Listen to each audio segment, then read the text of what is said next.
What is going on, YouTube? Welcome to another episode of Dad Pod or Dad Talk or Two Dudes Talking.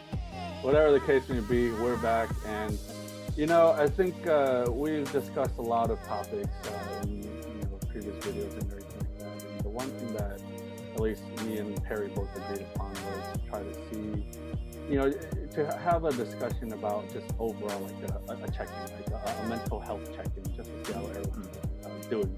Right? Because obviously, everyone knows COVID is there, is ever present, and the recent number of infections has eclipsed 100,000 pretty much on a daily basis for the past 3 to 5 days, which sucks.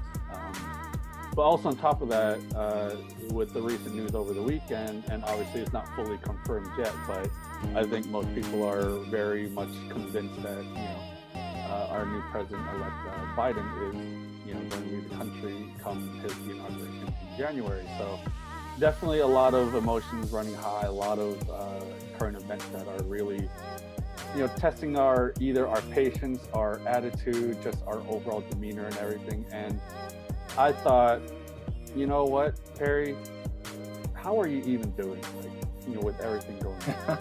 You know what I mean? Good question. I mean, I don't know. I could be speaking for the general public here. I'm just hanging in there, we've gotten used, since shelter in place, we've gotten used to, hearing sounds like that. Sorry. Yeah. Yeah, but we've gotten used to this new type of world that we live in. We had no choice, kids, virtual school at home, us not being physically in our jobs, as much, things, shutting down, then reopening, and then shutting down again, masks all over the place. So, I mean, in short, I'm just hanging in there. And, initially, in the beginning of shelter in place, we were told, we're just quarantined for 2 weeks, everyone, and then we'll be good in about a month. Okay, but we're dumb Americans, so no one really quarantined, and no one expected it to last this long, right? For as long as it did, and it doesn't seem like it's going anywhere. It's going to be around, or at least the effects of it will be around, indefinitely, for the most part. So since I'm kind of used to it, this is kind of like the new schedule. So I'm just hanging in there and just trying to find different ways to stay busy, and personally, and also with work and everything. We're both parents, and at this point, everyone's a stay-at-home parent. At least one is, right? Yeah. And I got the routine down with Zoe and her virtual school. I drop off Emma at school every day, and then Sophia picks her up. The only new thing that's entered, and this is probably happens every month or so, something new happens, is my mother-in-law, who is a housekeeper for a hotel. She's been a housekeeper for over 20 years. She's been pretty much off this whole time, and she just got word that she has to go back to work. So she just started early this week. She's supposed to work Sunday to Thursday, but she's been off for so long, and she's been chilling, kind of living that pre-retired life. Yeah. That when she went back to work, the first day she went back, she started cramping up. Oh. And she's a lot older too. Yeah, she's in her 50s. And she comes back, and we all see this, and the first thing that comes to mind is just it's not healthy for you to go back, in many different ways. How can you be on your feet the whole time, and the cleaning and all that stuff? And she describes how it's different now, and how it requires more time and work to fix up rooms. Oh yeah, for sure. But in a home dynamic, because we live with my in-laws, we've decided to delegate some of her tasks that she normally does. She normally handles the cooking and stuff like that. So I'm cooking twice a week now to offset, and so that she could rest, because she gets home from work and she could barely walk. Right. You know. Right. So aside from that, that's like the new thing, which I actually like cooking. Yeah. So to me, it's all good. Like as long as I have the ingredients, I have the time to cook. It's really leisurely for me. Yes. Although tiring because I got other stuff I want to do too. But other than that, like I'm hanging in there. I mean, mentally, I feel fine. Missing social interactions as much as anyone else. But I feel like nowadays everyone's kind of got their own groove. All of our friends and stuff like that, and we'll link up when we can to do like an outdoor play date or whatever it is, or like we really want to get wild, and we'll all get tested first and then meet up and then get tested again after, just to be safe. But it's really seldom, and that's okay. Yeah, I mean, I think I'm in agreement with all of that. Really just hanging in there. Obviously, some days are going to be better than others. Like yesterday, I just got, for whatever reason, worked out in the way and just kind of got to me, and then, took it out on the kids, but I explained to them, and, I apologized pretty quickly after that, but, hanging in there. My Luann, she's a frontline worker. She obviously doesn't enjoy going to work these days because obviously it's a risk for her, and it's also a risk for everyone here in the house as well. Not to mention anyone that we do interact with and stuff like that. So it's tough, But I mean, out of all the counties here in California, I'm actually surprised that Santa Clara County is not one of the counties that went back to the purple tier or red tier or whatever it is. Really? Yeah, we didn't really close down, not like it did in San Francisco or anything like that. Or at least I haven't received any mandates yet. So I think for the most part, we're still probably okay. But I would imagine that will probably change as well when things get even colder, right? And so it's it's a mental game, for sure, right? On the one side, you got to deal with work. On the other side, you got your kids who are like, they're yearning for like interaction with their peers and their friends and everything.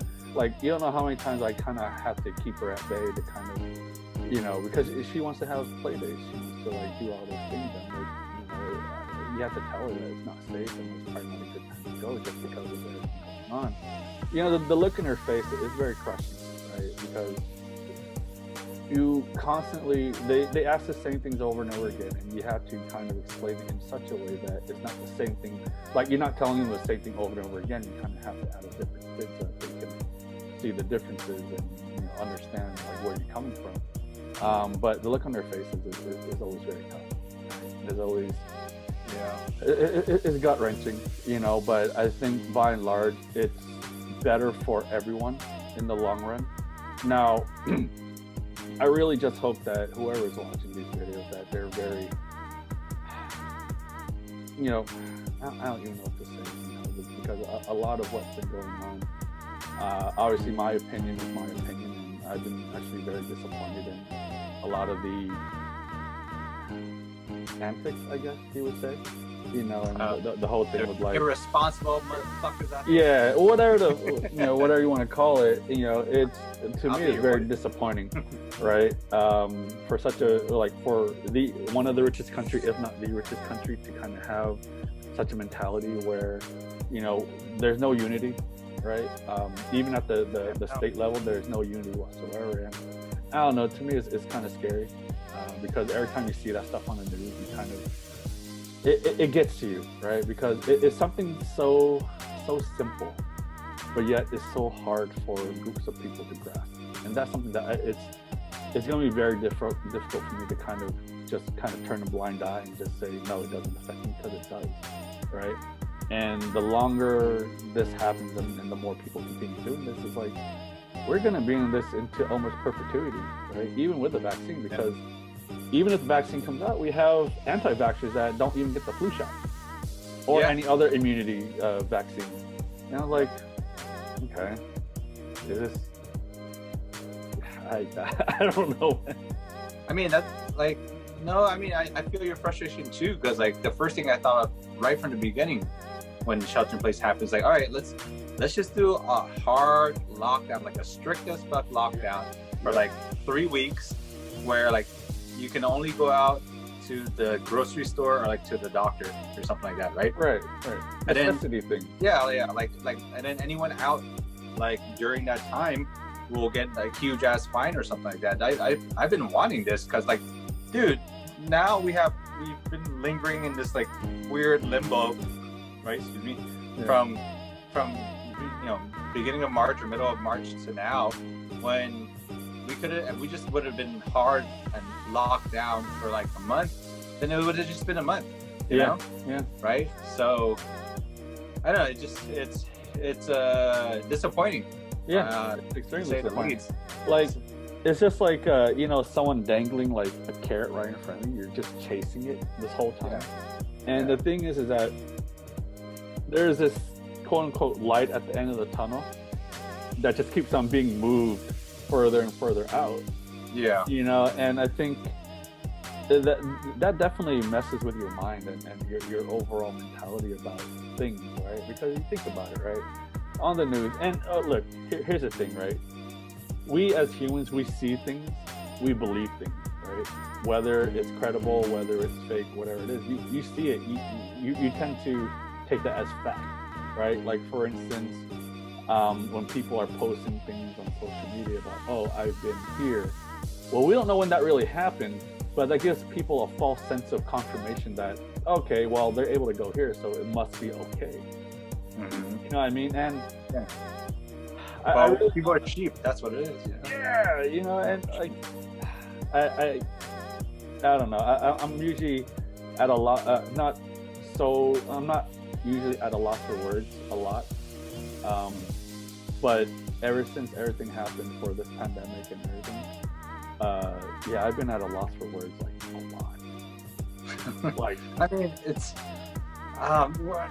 we're an embarrassment as a country because we are called the United States, but we're not united, like you said, at all on anything. Yeah. We're actually the complete opposite of that, and it clearly shows. Like what this pandemic actually brought out was like the clear divide, within our country to agree on something as simple as just please stay indoors and be safe and don't get anyone else sick, just in case.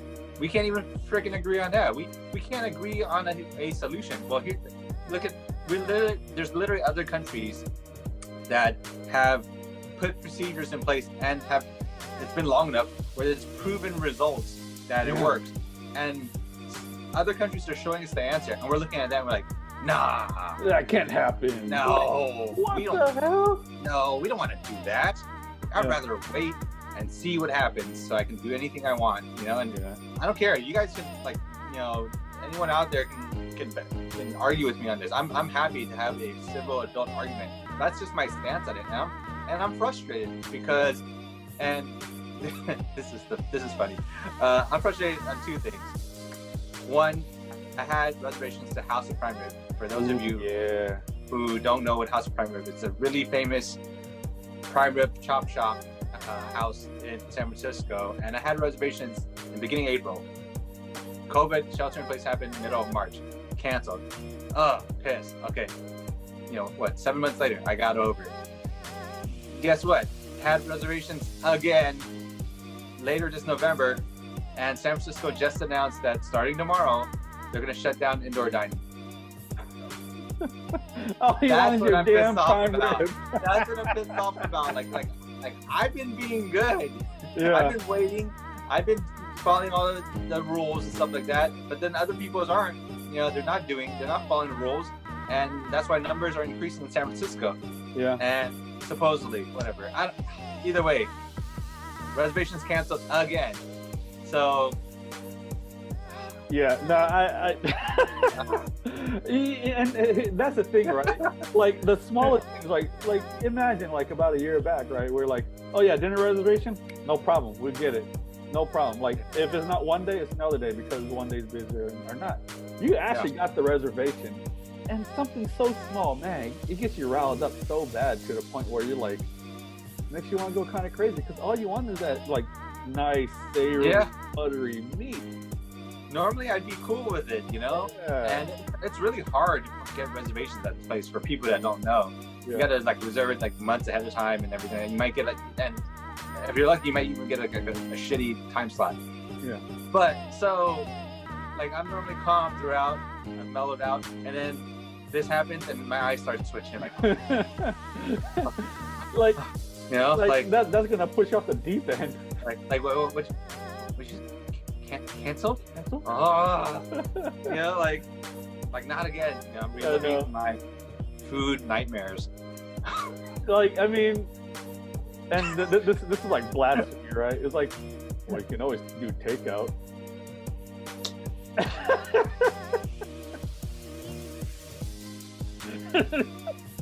No comment. Dude. No. That it is blasphemy. Yeah. I'm insulted. Yeah, exactly, you know? right? Like, well, you can always do takeout. Like, no, you have no idea. Like, yeah. You don't go to a movie theater, buy the popcorn, and then bring it home to eat when it's cold. You know? You don't, and then go, hey, it's okay. Let me just reheat this already popped popcorn. Right. No, I get it. It's just like, you know, it's like what I always told Luann. I'm like, it makes no sense to get this. She's like, well, you can always get Pho to go. I'm like, no. No, it doesn't work. You're gonna have to microwave or something up. You dump the square container with now you have a square lump of blood noodles. Yeah. That you gotta break down. Exactly, and you gotta make get a pot, put the soup base and all that stuff in to heat it up. I'm like, no, that defeats the whole purpose of to-go food. It should be ready to go and eat when you get home. Yeah. So it's funny that we're talking. The little things, obviously, like we're thing, right? I mean, one could always argue that it's a first world problem, and it probably is. I get it, but the fact of the matter is that everyone's going through the same thing. It's just different variations and different severity of it, right? Yeah. We're complaining about this because this was a lifestyle that we led before, and now that we're kind of, I wouldn't call it shackled, but we're limited in our mobility and what we are able to do. And I think as human beings, it takes a toll on you, man. Like, and that's why I think having this discussion is so important, because it's kind of homage to what our last conversation was, and it's about having a core group of guys to kind of keep you up and alive and kind of lift you up and everything. These kind of conversations make you feel more human than anything, to be honest with you, because if you're not talking about it, you can read our articles and everything and see all the the whatever the media portrays and everything like that, but to have a real conversation about how you're actually holding up and just your current mental state, like, I think it's freaking huge. I think for me, this is very useful. Right. No, I mean, you hit it on the nose, man, and that's why when we always like to discuss topics before we start one of these, and right when you said let's do a mental health check, I mean, I was like, that's awesome, that's amazing, because we don't realize it, but normally, like before COVID, when we go see each other and we go, hey, what's up, man, how's it going? That's kind of like a mental health check right totally. There. It's like, how's it going? It's like, and then you start that conversation. It's like, oh, it's been going good, or like, oh man, like I had a really tough week, I'm ready to drink, or whatever it is.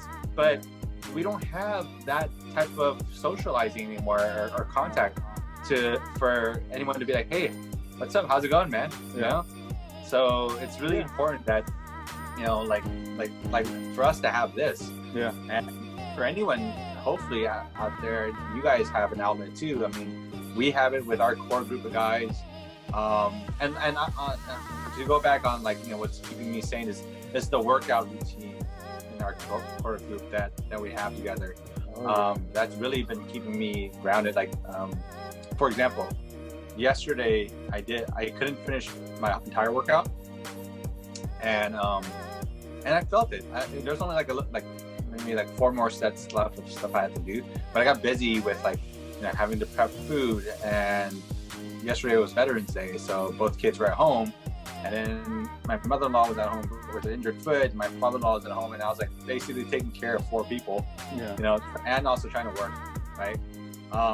So I didn't get through my stuff, and I felt it towards the end of dinner, Sophia was like, "Oh man, you've just been slaving away." And I looked at her, I gave her this death stare. I was like, don't freak, don't do it, don't, not no, right now. no. Not right now. Let me enjoy this food real quick. And I just told her, I looked at her and I was like, I'm tired. Yeah. And I wasn't physically tired. Mentally I was tired. Mentally tired, and I didn't get the mental reset that I normally get, or the mental refresh after my workout. Yep. You know. Yep. Dude, done. It's so funny that you mentioned that happened to you yesterday, because I was talking to one of my coworkers, and they asked me like, "Hey, how's it going? You haven't spoken for a while." I'm like, and I said the same exact thing that you just said, where I was like, "I'm tired." They're like, "Oh yeah, a lot of work." I'm like, "It's not the physical. I'm just mentally tired, mentally drained, right?" And you hit that on the nail like so perfectly, because it I don't know, I find it kind of funny that it always seems to happen almost at the same time, plus or minus like a day or two for us, right? Yeah. And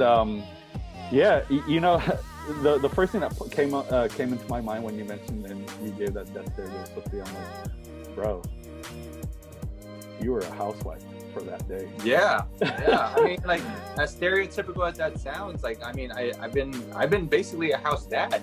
Yeah. For a while, like, and that's fine. I welcome that, but there are just some days where like your plate is overloaded with things, and you don't get that personal time that you normally used to get. You know? Yep, it's very true, right? And I think it is one thing to really highlight, is that Sophia actually she understood and she acknowledged it. Where I think it would have been a different conversation if she just said, well, join the club or whatever, like, yes, how I feel or whatever, right? It's like, I think that would have been that would add more fuel to the fire. Yeah, I was actually waiting for her to be like, because I could tell that she had a long day at work too. Yeah. I was just waiting for her to be like, I'm tired too, and then I give her more of the dagger. Like, hey, you asked me how I was doing. It ain't about you. Yeah, you can't you can't latch on to how I'm feeling. No. Yeah. But she knew, like, I mean, she knew just my physical presence there. Like, I was eating dinner, I was like, kind of like slouched, like, eating slow, just kind of keeping myself. And then, and I'm normally pretty talkative. And so she knew once I said, I'm just tired. Yeah. Like, I need to decompress somehow. And so, yeah, I mean, that was it. Like, it was, after we got the kids all ready for bed and everything like that, then normally, like, we'll switch off to take a shower. But she was like, she was like, oh, you want to go take a shower first? And I thought about it. I was like, I could, that'd be nice. But at the same time, I was like, I kind of need some alone time to decompress. So I was like, yeah. So, yeah, just had some, like half an hour of alone time, which really helped. Yeah. Finish my workout in that time, and I don't know, like, so towards the end of the evening, I felt much better. But man, it's not like you won't want to just like pick up your kids and just kind of toss them somewhere. Obviously, I'm not suggesting that. I'm just saying that's like like what you're thinking. Obviously, don't act on it. Well, yeah, I mean, I think mental health is a very important thing.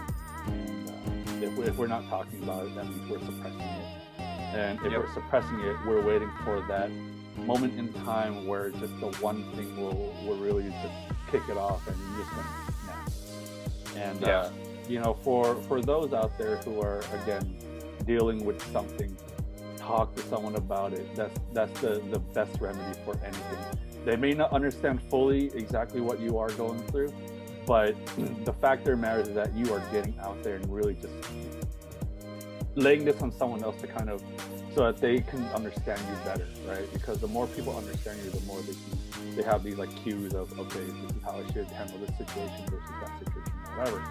But if you're not getting out there and letting people know exactly how you're feeling about anything or just whatever's on your mind, you're not going to be able to get the help that you need. And you may say you don't need help, but everyone needs another person's ear, another shoulder to kind of lean on and everything like that, and that's why for me, I'm appreciative of the friendship and bro whatever you want to call it that we developed between us two, the guys, and Yeah. everywhere, right? So when in doubt, talk to someone. I mean, shoot, even for us, we're start the conversation. We're open. Yeah, we're just shooting the shit, and it's really simple. It just boils down to one question, which is, how are you? Yeah. You know, how's Pretty it going?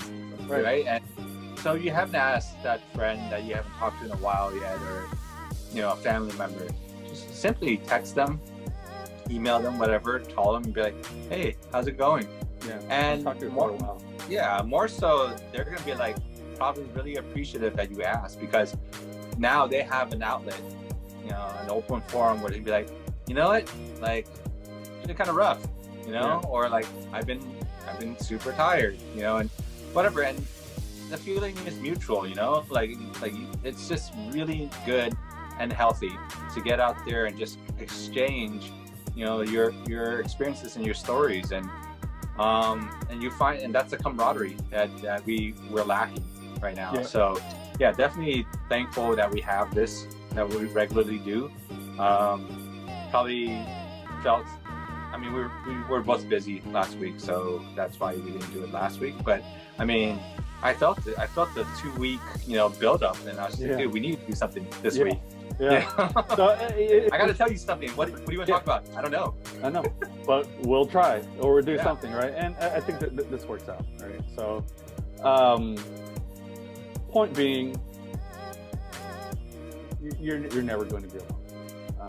I mean, even if you want to develop relationships or friendships with people who are not, knowing the people who you would make friendships with, or if they're not in your city or whatever the case may be.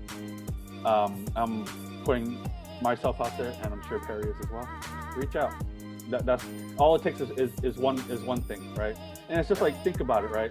Before, right, when we're walking down the street, right, say in downtown San Francisco, right? You walk down, try to smile as much as possible, because when someone sees that smile, it becomes very infectious, right? It can turn someone's day into like a brighter day. Say hi, how's it going? Nice to see you. Whatever the case may be. It's something very simple that doesn't require very much effort. But and it's happened to me as well, where I was having a down day, but I see people living life and being so happy without a care in the world, and that always gets me. It always allows me to stop and think, what am I so down and out about? Right? I got my 2 legs, 2 arms, head, whatever. I have clothes. I have food. Yeah, I mean, you know what I mean? Sometimes even faking it will shift your mood, like if you're down and out, and just, it's a really normal societal thing that sometimes says, hi, good morning to you. You would just say, hi, good morning back, but you don't do it, hi, good morning. You go, yeah. No, good exactly. morning. But that little fakeness of just like being, hi, good morning, it kind of jumpstarts you feeling that way. Totally. Right? Sure. Yeah, and more so now you're probably going to do this with your eyes, like the smile with your eyes, like, Yeah. good morning, Yeah. and that works too, like Yeah. whatever it is, and so you're right, like you just I don't know, like take it for what it is right now, and always see the cup half full. I'm gonna get all philosophical right now, and just just enjoy it day by day, and whatever it is, whatever tomorrow brings is whatever tomorrow brings. So you don't need to harbor anything or hold on to anything, because you can always reach out to anyone. I mean, we have, in the world that we live in today, we have so many paths of communication that you really have no excuse not to reach out to anyone. So if you're feeling like you got some pent up emotions and you want to let it out and you don't know how, you can find some way how. You're the only reason why you're stopping yourself from doing it. Yep. Yeah, I totally agree. And then just on one parting note, one thing that I found, and I was I think what it was, but I saw this one guy where he said, as a habit, start doing one thing that will make yourself feel better every morning. And the one thing that this guy did was that he recorded himself every morning saying good morning to himself. And you could see the mood change from when he first started, where it was like, yeah, I don't know if I want to do this, where it's a little awkward. But then the progression, you see it, and it's like, you say you're essentially greeting yourself, right? Where typically you're greeting someone else or whatever, but greeting yourself, do it on like, try it out, right? For a week, a month, whatever it is, and you'll see the natural progression where it's like, dude, if I stop saying good morning to myself, I'm gonna miss it, right? And that it will eventually become something that you look forward to, like to start your day off. And maybe that'll help kind of ease some stress and ease some pains that you may have, where it's like you're smiling, you're telling yourself good morning, and that's how you start your morning, and you start on a happy note, right? So I don't know, it's just one thing that, like, for me, it kind of it brought a smile to my face. It's a good routine. Yeah, it's good, something to try out. If it's something that, you know, if it works out for you, great. If not, then, you know, let's try to figure out what the next thing is. But there's no right or wrong answer to doing any of this. You know, I mean, but it's just gonna hurt you if you harbor everything that you really want to, you know, convey, right? So find out the way to convey it, even if it's talking to a recording of yourself or whatever like that, or zooming with a friend or FaceTiming, whatever like that. Like, just you if you do that, it's gonna help your mental, you know, mental stability. Yeah, for sure. And I can't agree more. And on that note, stay safe, everyone. Thank you for watching, and reach out and you know, lean on someone. There's always going to be someone out there for you, so you're never alone. So, peace out. Have a good day, and we'll talk to you in a bit. Yeah.